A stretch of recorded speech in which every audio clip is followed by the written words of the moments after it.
Good morning students. In this video we will discuss the next topic from industrial microbiology, factors affecting the fermentation process. There are various factors that affect the fermentation process. As there are many factors affecting the fermentation process, this we will discuss in two different sessions, in two different videos. In part 1 we will discuss a few factors. When we want the fermentation to be commercially successful, we should consider different factors. For example, we should have efficient microbial strain with us for the particular fermentation. We should have the best possible medium for that fermentation containing suitable raw material. We should successfully maintain the optimum environmental conditions required for the fermentation. We should monitor and control the parameters during fermentation, and we should have a very good recovery procedure. These 5 factors which affect the fermentation process can be further elaborated as different factors affecting the fermentation process include production strain, or we also call it as fermentation organism, stock culture maintenance, inoculum preparation, production medium, design of a fermenter, sterilization of equipment and sterilization of medium, aeration, agitation, temperature, pH, foaming, contamination, recovery process and waste disposal. So here we have listed 13 different factors which affect the fermentation process. We will go through it once again. Various factors that affect the fermentation process include production strain, we also call it as fermentation organism, stock culture maintenance, inoculum preparation, production medium, design of a fermenter, sterilization of equipment and sterilization of medium, aeration, agitation, temperature, pH, foaming, contamination, recovery process and waste disposal. Now we will discuss the first factor, that is production strain or fermentation organism. The fermentation organism is obtained by screening, primary screening and secondary screening. Then we end up with having 10 to 15 different strains for a particular fermentation. Then from these 10 to 15 strains, which organism should be selected as an organism for fermentation? There are certain criteria for selecting suitable fermentation organism. These criteria are, the first thing is the organism should give high yield of the product. The organism should grow on a simple medium so that the economy of the fermentation will be good. The organism should produce high amount of the desired product with a little undesired product, because undesired products here are contaminants which should be removed during purification. So high amount of the desired product should be produced with very little undesired product. The organism should produce useful byproducts if possible. The organism should be genetically and biochemically stable. It should not be a pathogen as far as possible. It should be a fast growing organism so that the time required for fermentation will be less.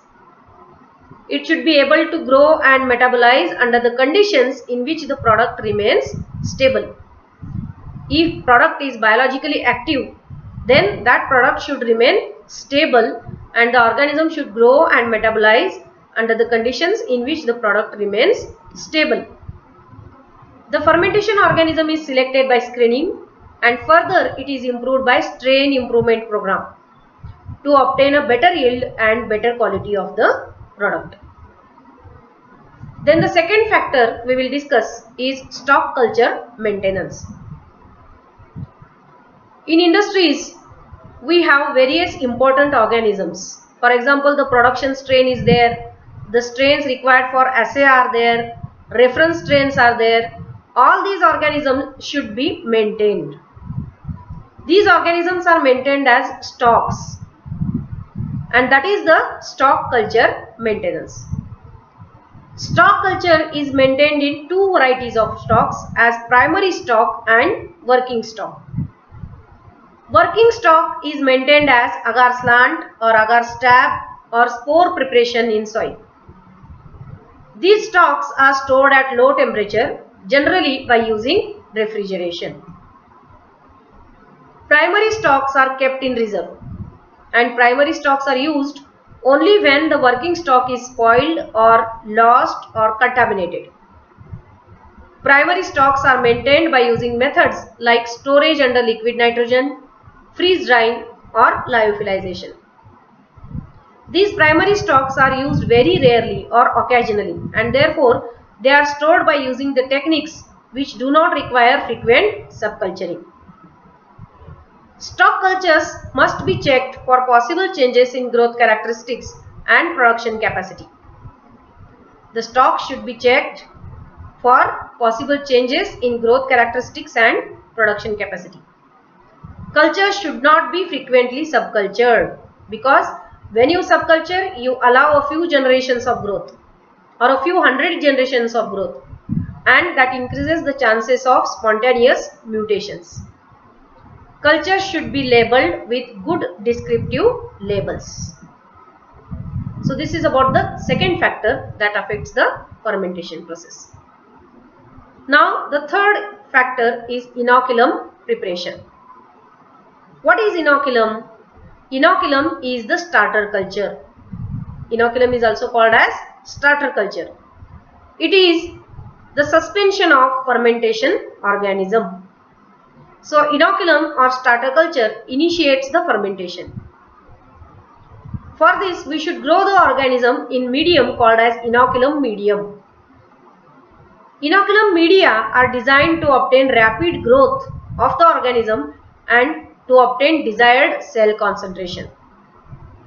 Inoculum media are designed in such a way that the organism will grow rapidly and it will give a high cell number in less time. Inoculum is prepared in stepwise manner by gradually increasing the volume of the medium.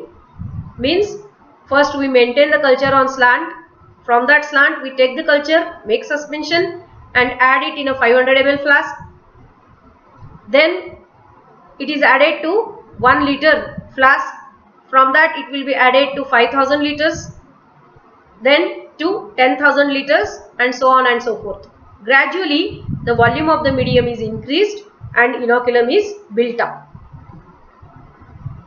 What is important in fermentation is the quality and reproducibility of the inoculum, because we want high yield of the product. We want the fermentation to run smoothly, and for that the quality and reproducibility of inoculum is important. During inoculum preparation, one should always avoid mutation and contamination. There should not be mutation, there should not be contamination. Amount of inoculum must be appropriate. Amount of inoculum means what? Suppose there is 10,000 liters of the fermentation medium. How much inoculum you will add to it? That is amount of inoculum. It is generally from 4% to 10%. But this is decided by actual practical on inoculum addition. And then the optimum volume of inoculum is decided, and that must be appropriate. The next factor that we will discuss that affects the fermentation process is production media. There is a difference between inoculum media and production media, because the very purpose of inoculum media and production media is different. The purpose of inoculum medium is to get the culture of fermentation organism. So there we are intended for reproducing the fermentation organism to increase the cell number. In production medium, initially the growth of organism is expected, but then the organism's growth is not expected, but the product formed is very, very important. So here we are mainly focusing on product formation by the organism, and therefore inoculum media and production media are different. In production media, water used for media preparation is very, very important. because supply of good water with consistent composition is very, very essential for fermentation. Water used for media preparation can affect the final quality of the product, and sometimes pre-treatment is needed for raw materials. Suppose you use molasses, then what you should check is the sugar concentration. Generally molasses will have a very high sugar concentration, more than 50% sugar will be there. So that needs pre-treatment. You need to dilute the molasses and adjust the desired sugar concentration.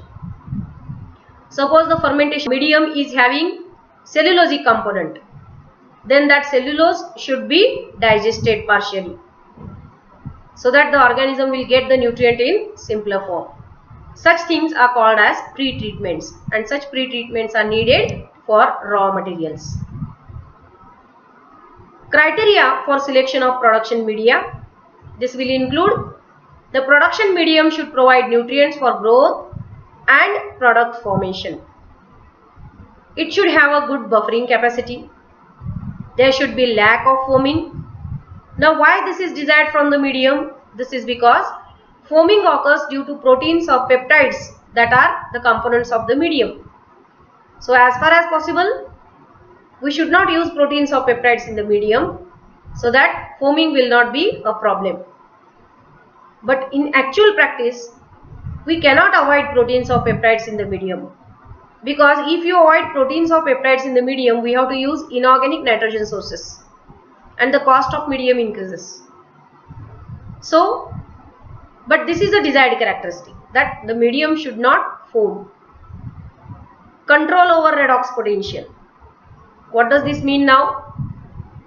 Here we are talking about viscosity of the medium. If some of the components of the medium are making the medium viscous, then it will affect the redox potential. If we use some components containing very high sugar concentration, that is going to affect the redox potential. So these things should be kept in mind. The medium should have control over redox potential. The medium should help to maintain the genetic stability of organism. It means no component of the medium should be mutagenic in nature. Medium should promote aeration and agitation. Medium should not be viscous, so that it will promote aeration and agitation. The medium should allow recovery of the product in simple procedure. Means medium should not be designed by using some components which will remain unutilized, and it will add to the impurities in the medium. Medium should allow growth of organism in proper morphological form.